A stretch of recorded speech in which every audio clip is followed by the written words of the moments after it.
네, 오늘 8월 25일 목요일 하나님께서 우리에게 주시는 말씀을 함께 보도록 하겠습니다.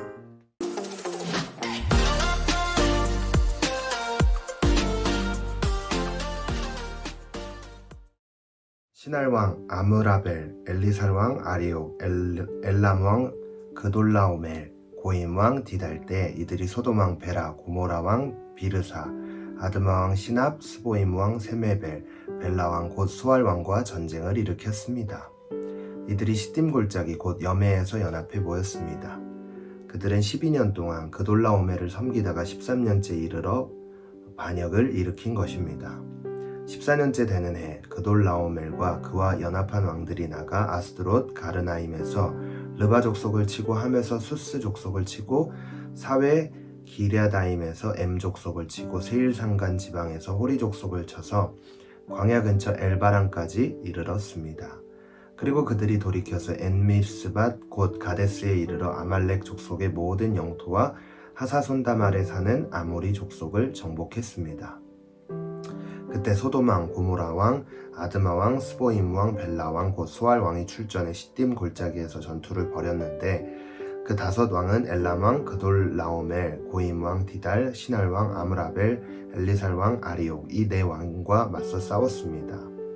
시딤 골짜기는 온통 역청 구덩이로 가득해서 소돔왕과 고모라 왕이 도망칠 때 그 속에 빠졌고 그 가운데 나머지는 산간지대로 도망쳤습니다. 4왕이 소돔과 고모라의 모든 물건들과 양식들을 다 빼앗아 갔고 또한 그들은 소돔에 살고 있는 아브람의 조카 롯도 사로잡고 그의 재산까지 약탈해 갔습니다. 거기에서 도망쳐 나온 한 사람이 히브리 사람 아브람에게 가서 이 사실을 알렸습니다. 그때 아브람은 아모리 사람 마므레의 큰 나무숲 근처에서 살고 있었는데 마므레는 에스골과 아넬의 형제로서 이들 모두는 아브람과 동맹을 맺고 있었습니다. 아브람은 자기 조카가 포로로 잡혀갔다는 소식을 듣자 자기 집에서 낳아 훈련받은 사람 318명을 거느리고 단까지 쫓아갔습니다. 한밤중에 아브람은 그의 종들을 나눠 그들을 공격해 쳐 부셨습니다. 다메섹 북쪽에 있는 호바까지 그들을 추격해 모든 물건들을 되찾고 그의 조카 롯과 롯의 소유뿐만 아니라 부녀자들과 다른 사람들까지 모두 찾아왔습니다. 아멘.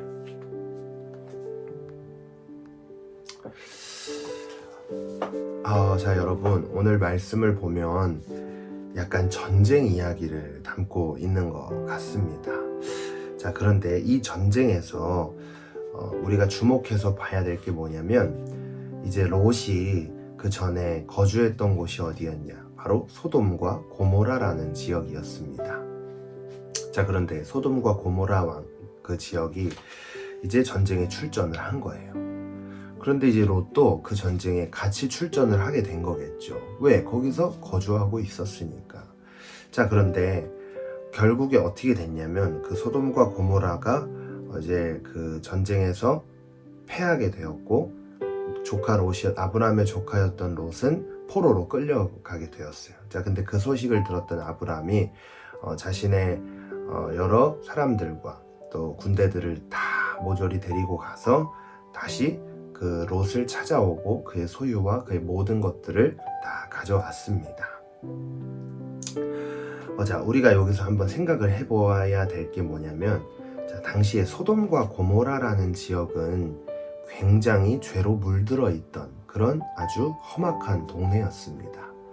자, 그런데 죄가 많은 그 지역에 이 롯이 들어가서 살아갔던 가장 큰 이유가 뭐였냐면 우리 사람들이 보기에 굉장히 좋아 보이는 그런 땅이었다는 거예요.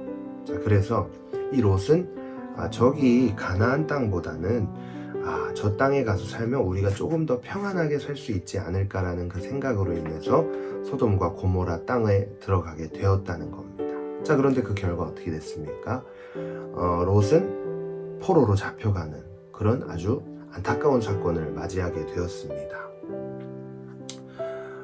이 말씀을 묵상을 하면서 단순히 그냥 전쟁이 났고 포로로 잡혀갔고 여기서 그치는 것이 아니라 여기서 우리가 좀 생각해 볼 수 있는 게 뭐냐면 인간의 생각으로 좋아 보이는 것들은 당장은 좋을 수 있지만 그 이후에 하나님께서 기뻐하시지 않는 것이라면 반드시 어떤 방법으로든 하나님께서 그것들을 다 끊어낼 수 있도록 상황을 다 이렇게 무너뜨린다는 사실을 우리가 기억을 해야 된다는 거예요. 자, 우리가 공부를 하고 있어요. 자, 근데 그 공부를 하고 있는 가장 큰 우리의 생각의 그 기초가 어디에 있는지를 우리가 좀 생각을 해볼 필요가 있어요. 단순히 우리가 이 학업을 잘 받아서 좋은 대학에 가서 좋은 곳에 취직해서 내가 조금 더 평안하고 안락한 삶을 위해서 그렇게 열심히 하는 것이라면 그게 과연 하나님의 사람으로서 옳은 것인가? 그게 바로 오늘 본문에 나왔던 롯과 같은 그런 삶을 살아가고 있지는 않나 라는 생각을 해봅니다. 우리가 하나님의 사람으로서 우리가 추구해야 할 것이 무엇인지를 한 번 더 이 말씀을 통해 기억을 했으면 좋겠습니다. 그래서 하나님으로부터 내려오는 것들만 우리가 바라보고 생각하고 그대로 따라갈 수 있는 우리 친구들이 되기를 간절히 소망해 보면서 오늘 하루 이 결단 속에서 우리의 삶이 정말 하나님이 기뻐하시는 삶이 되기를 간절히 소망합니다. 주님, 세상의 것이 아무리 좋아 보이고 세상의 시선으로 바라봤을 때 아무리 좋아 보여도 그것을 따라가지 않는 믿음을 주시고 더욱더 근신하여 하나님의 뜻을 따라 삶을 살아갈 수 있는 은혜를 우리에게 베풀어 주시옵소서. 결단한 그 결단 위에 하나님께서 함께하여 주실 줄 믿으며 예수님의 이름으로 간절히 기도했습니다. 아멘. 여러분 오늘 하루도 승리하세요.